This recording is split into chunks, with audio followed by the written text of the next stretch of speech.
كثيرين من الإخوة في مصر مش فاهمينه. يعني الناس الكل ما عادش تعرفش معناها رمزية.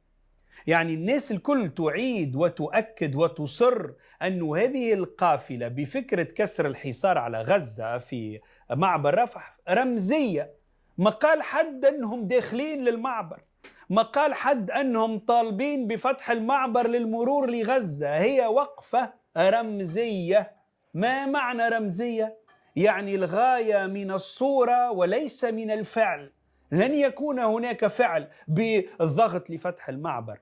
الفكرة الوقوف في مكان ما، مثلا تحد السلطات المصرية أين يتم استقبال الوفود الأجنبية من المشاركين الشعبيين من كل الدول اللي كانوا ناويين يجيوا، في وقفة رمزية.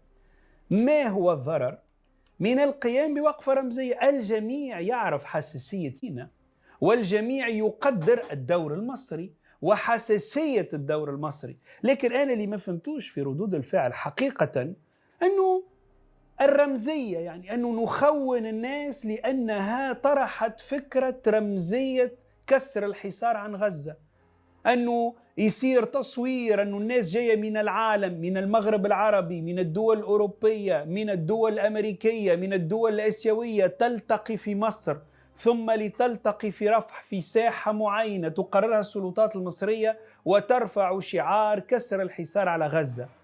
ألم يكن ذلك أفضل قبوله من أنه يصير المنع والتخوين والسب لكل واحد جاء وهذا بيهم وهذا عليهم؟ ربما هذا اللي هو غير مفهوم. لماذا حدة هذا الرد مع الاحترام في نهاية المطاف بالقبول أو بالرفض السلطات المصرية الأرض أرضها وهي تقرر، ولكن حدة الرفض وتخوين المشاركين في الوقفات وأنهم يحبوا يخدموا المصالح الإسرائيلية ويحبوا كذا، واللي يحب يكسر الحصار يستعمل جيوش. لا ليس معنى هذا كله مبالغات. القافلة اللي انطلقت من تونس أو التحرك العالمي اللي تعمل نصرة لغزة هي شعوب عملته، شعوب ما عندهاش كرتوش باش تدخل تحارب به وإلا أسلحة، شعوب عندها صوت، عندها موقف، عندها رسالة، عندها وقفة رمزية.